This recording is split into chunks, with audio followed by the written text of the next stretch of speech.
Hi, everyone. Here to talk to you about, you guessed it, anxiety.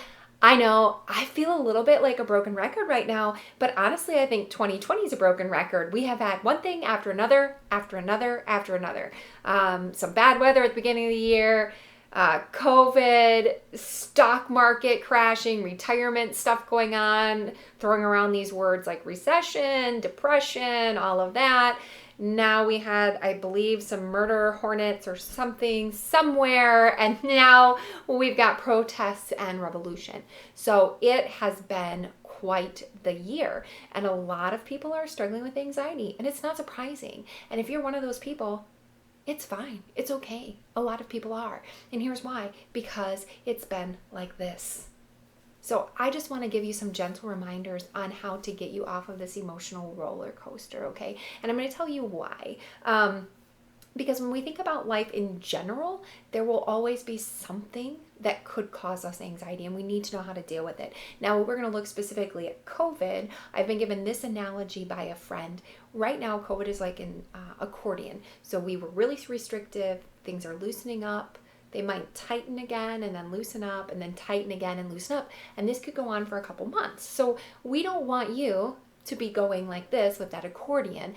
And more importantly, long term, we want you to be able to deal with whatever comes your way.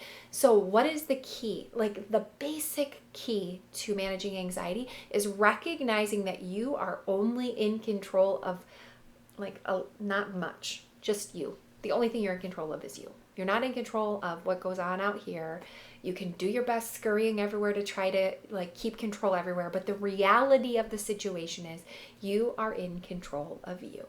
So we've got tons of behavioral things we can do when we're feeling anxiety. We have tons of cognitive things. I would encourage you to go back and look at some of those videos I've done previously about different techniques for managing anxiety. But here's the kicker: recognize I am feeling anxiety. Make the choice to engage in a behavior to either relax your body or distract yourself by doing something fun like reading a book, going for a walk, talking to a friend, playing with an animal, you name it. Recognize that you're having anxious thoughts, racing thoughts. Ask yourself, is this irrational? If it is, do some counter statements, like what is the actual truth? If it is not irrational but it just keeps bombarding you, you can practice some thought stopping. So those are the techniques we've already talked about.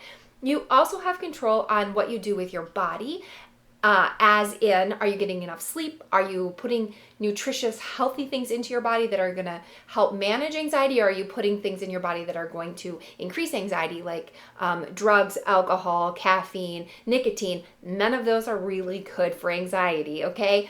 And you also have the ability to choose if you're going to get enough sleep or not. So those are all within your control.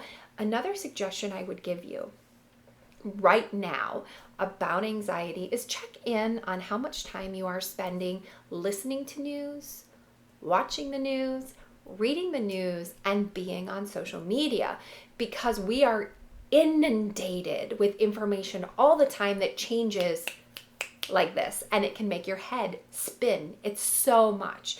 And then if we couple that with social media, so we have all this information coming in, and then we have people's catch it opinions, not facts, being constantly thrown at us, it's really easy to start believing some of that and spiraling into an anxiety cycle. So if you're spending a lot of time on news outlets or social media and you're finding that your anxiety is going up, I would recommend maybe considering cutting back on that a little bit.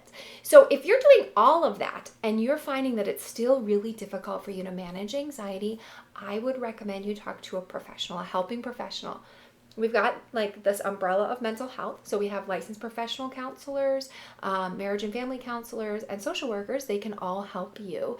The reality is there is a stigma, unfortunately, around mental health, and there shouldn't be, but there is. So some people find that a limiting factor on getting help. They're worried about how they're going to be perceived. So I want to tell you this: 1, it's super normal to be feeling anxiety now. 2, the percentage of individuals that struggle with depression, anxiety, mental health challenges at some point in their life is huge.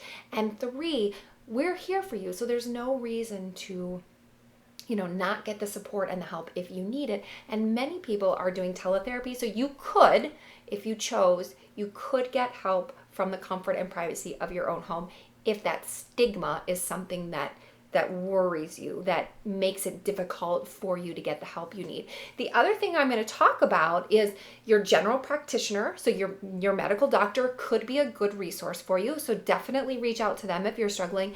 And then there's a whole nother thing that we don't really talk about in mental health because it's not quite the same field, but it's this coaching. So we have relationship coaching, like health and wellness coaching, positive mental attitude coaching, growth, like personal growth and development coaching. So if you're not comfortable with like a mental health counselor, you might want to consider a coach. Just because if you're really struggling, we want you to get the help you need. So you have lots and lots of options. Now, if you're struggling with anxiety and you feel comfortable enough to do it, you can definitely drop a comment below, or you can private message me and I can, get you pointed in the right direction for some resources, okay? If you're somebody who's like, I was super anxious when this started, but I'm kind of getting it now, feel free to drop a comment. It might help somebody else. And as always, if you find this video helpful or you think it could help someone else, please like and share it. And also make sure to follow me on Instagram and also at my personal webpage. That page has blog posts I put out blogs all the time, and they are on topics that I don't always address on video. So you might be looking at, how do I do this for my kid? Or what's a good suggestion on helping my senior who just graduated deal with everything? Go out to my website, have a look. With that, I wish you guys a great day, great health, and a wonderful week. See ya.